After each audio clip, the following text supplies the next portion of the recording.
La pige est votre premier levier de génération de mandats? Laissez tomber, j'ai mieux que ça à vous proposer.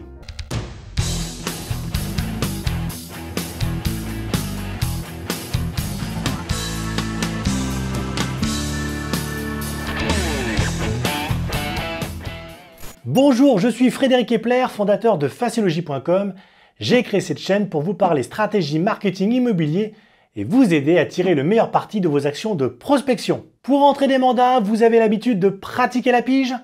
Chaque jour, vous contactez des proprios qui ont publié leur annonce sur des portails web de particulier à particulier. Vous leur passez un coup de fil, vous déroulez votre argumentaire dont chaque mot est soigneusement pesé et vous espérez ainsi convaincre votre interlocuteur de vous donner une chance. Oh s'il te plaît, dis oui, s'il te plaît, dis oui. Sauf que dans les faits, ça marche quoi? Une fois sur 10? Sur 20? Quand vous regardez en arrière les performances de vos sessions de pige, il devient difficile de parler de succès. On ne vous répond pas au téléphone, on vous parle à peine, on vous raccroche même au nez, et oui, ça arrive. Et quand vous décrochez enfin un rendez-vous, c'est pour découvrir un bien beaucoup trop cher, quasiment invendable en l'état, et un propriétaire qui soutient mordicus que c'est le prix du marché, je l'ai vu sur internet. Bien sûr, il arrive aussi que ça fonctionne, que votre interlocuteur se laisse persuader que son bien soit proposé à un prix raisonnable, et alors vous rentrez un joli mandat simple, en concurrence avec 17 autres agences, avec presque aucune chance de réussir à vendre vous-même. En somme, vous perdez votre temps avec la pige. Et le pire, c'est que vous le savez parfaitement, mais que vous continuez quand même. Alors moi, j'ai une question à vous poser. Pourquoi persister? Pourquoi continuer à solliciter des vendeurs déjà sur le marché, alors que vous pourriez adopter des pratiques complètement différentes pour générer des prospects qualifiés? Rentrer des mandats exclusifs et faire votre travail dans des conditions idéales. C'est à cette question qu'on va répondre dans cette vidéo. Et restez bien jusqu'à la fin parce qu'une fois la vidéo terminée, je prends le pari que vous vous direz pour de bon, demain j'arrête la pige. Le problème de la pige IMO, ce n'est pas tellement son manque de succès ou la pauvreté des mandats obtenus par ce biais. Après tout, vous pouvez considérer que ça fonctionne à peu près et que ça maintient votre enseigne à flot. Le vrai gros problème de la pige, c'est la conséquence de ces mauvais résultats sur votre motivation. À force de vous faire refouler ou de bosser sur des mandats sans intérêt, qui de toute façon n'aboutiront à rien, vous allez forcément vous décourager et générer de la frustration. Parce que vous aurez l'impression de tout rater et d'être complètement hors jeu. À la base, vous faites ce métier pour avoir des contacts avec les gens, pour prendre en charge des projets de vie importants, pour aider les personnes à réaliser leurs rêves. Et la pige, ça vous met en contact avec des propriétaires mécontents parce qu'ils sont dérangés sans cesse par des conseillers immobiliers qui leur promettent leur aide. Mettez-vous une seconde à la place d'un vendeur dont l'annonce vient de paraître sur un portail web. Il reçoit 15 appels par jour pour savoir s'il a besoin d'un conseiller immobilier. On lui promet monts et merveilles et on lui explique que sa maison en vrai, elle vaut 10 fois plus. On lui raconte même qu'on a déjà 150 vendeurs sur le pied de guerre pour aller visiter et blablabla, blablabla, blablabla, blablabla et blablabla. De votre point de vue, la pige, c'est seulement un canal de prospection comme un autre, une manière de créer des contacts. Mais pour les vendeurs, c'est ce qui se rapproche le plus du harcèlement téléphonique. Et en plus de ça, chaque conseiller leur sert un discours quasi identique à celui de tous les autres avec juste quelques mots qui changent. Ça fait donc deux bonnes raisons d'arrêter totalement la pige. D'abord, c'est une tâche ingrate qui bouffe toute votre énergie et qui finit par vous faire détester le relationnel alors que c'est le cœur du métier. Ensuite, c'est une méthode qui casse la confiance qu'ont les particuliers envers les conseillers immobiliers parce que la pige est intrusive, parce qu'elle est parfois perçue comme agressive. Elle réduit progressivement mais sûrement votre capital sympathie et celui que tous les professionnels du secteur au passage. Ces deux problématiques, je les connais bien parce que moi aussi je suis passé par là. Quand j'ai démarré comme conseiller immobilier, je passais des heures à lister des annonces puis appeler des vendeurs un par un pour essayer de décrocher un rendez-vous. Je consacrais à cette tâche un temps de dingue pour des résultats globalement assez limités. C'est vrai, j'ai rentré pas mal de mandats, toujours des mandats simples, et ensuite je me battais comme un forcené pour réussir la vente. Parfois ça marchait, mais le plus souvent je me faisais couper l'herbe sous le pied dans la dernière ligne droite et je me rendais compte que j'avais fait plein d'efforts pour rien, ou encore au moment de l'offre, le propriétaire me renégociait ma com. Et puis, j'ai eu un déclic. J'ai rentré mon premier mandat exclusif, un peu par hasard. Le cousin d'une tante qui possédait une maison à 3 minutes de chez moi voulait vendre pour des raisons familiales. Je vous passe les détails.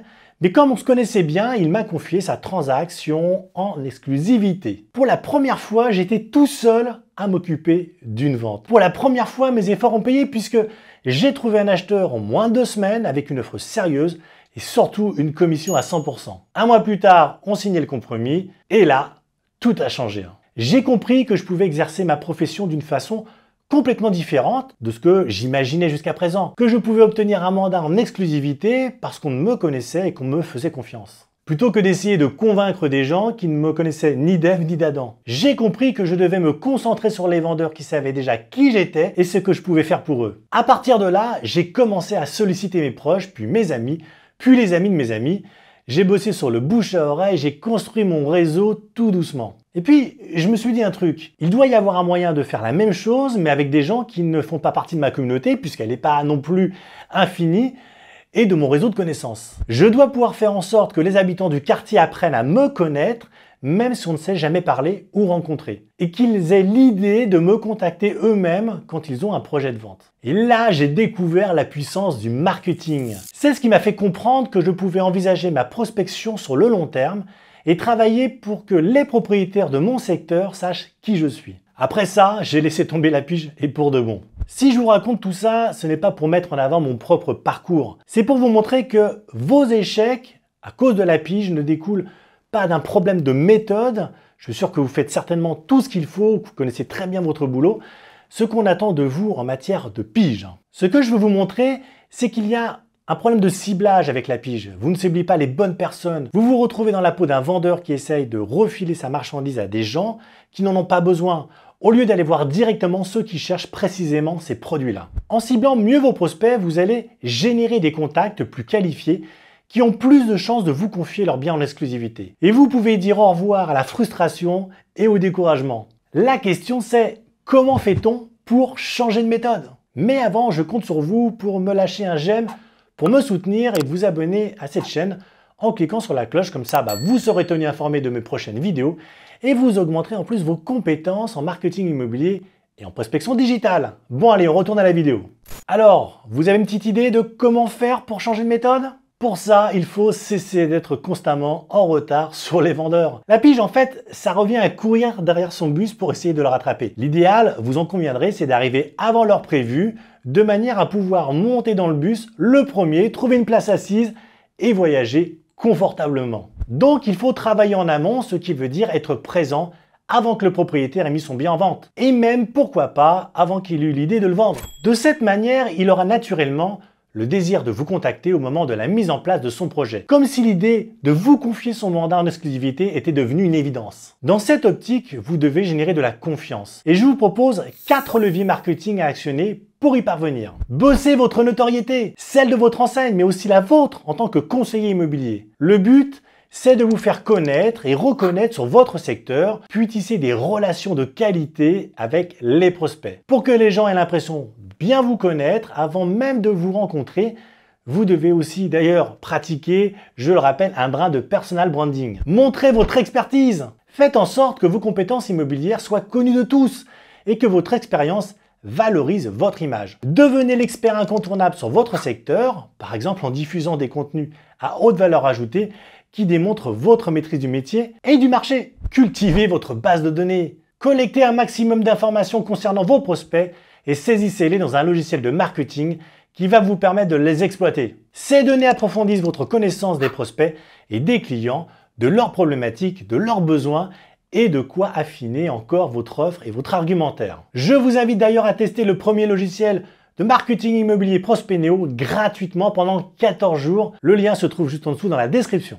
Enfin, mettez en avant vos résultats. Mettez un coup de projecteur sur les mandats concrétisés durant les mois précédents. Valorisez les témoignages de vos clients satisfaits. En somme, travaillez la preuve sociale qui est un déclencheur déterminant dans la prise de décision. L'avantage de ce travail sur la confiance, c'est qu'il donne de vous, en tant que personne et en tant qu'enseigne, une image positive construite sur votre professionnalisme, votre expertise et aussi votre personnalité. Une image à 1000 lieues de celle que vous véhiculez à travers la pige, puisque vous vous appuyez sur une approche prospective qui n'est ni intrusive ni agressive et sur un discours réellement adapté à la personne à laquelle vous vous adressez. En conclusion, en stoppant la pige tout net, vous faites du bien à votre image de marque, vous créez des relations plus profondes et plus durables et vous rentrez plus de mandats exclusifs. Mais ce n'est pas tout. Il y a encore une chose importante que je ne vous ai pas dite. Avant ça, pensez à activer la petite cloche pour recevoir les notifications et à vous abonner à la chaîne.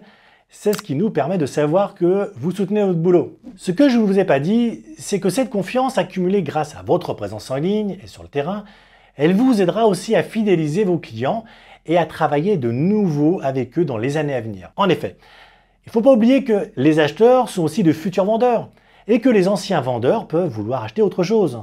Autant de projets que vous pouvez endosser pour eux s'ils vous font confiance. Surtout vos anciens clients peuvent devenir des ambassadeurs et donc parler de vos services autour d'eux. Réseau, bouche à oreille, recommandations, vous connaissez le topo et vous avez bien compris que c'est le moyen le plus efficace pour entrer des mandats de qualité et travailler sans aucune concurrence. Bien sûr, ça nécessite de garder le contact avec vos anciens vendeurs et acheteurs avec la mise en place de systèmes pour automatiser vos séquences email bien calibrées en étant présent sur les réseaux sociaux, en labourant le secteur avec régularité, etc. etc.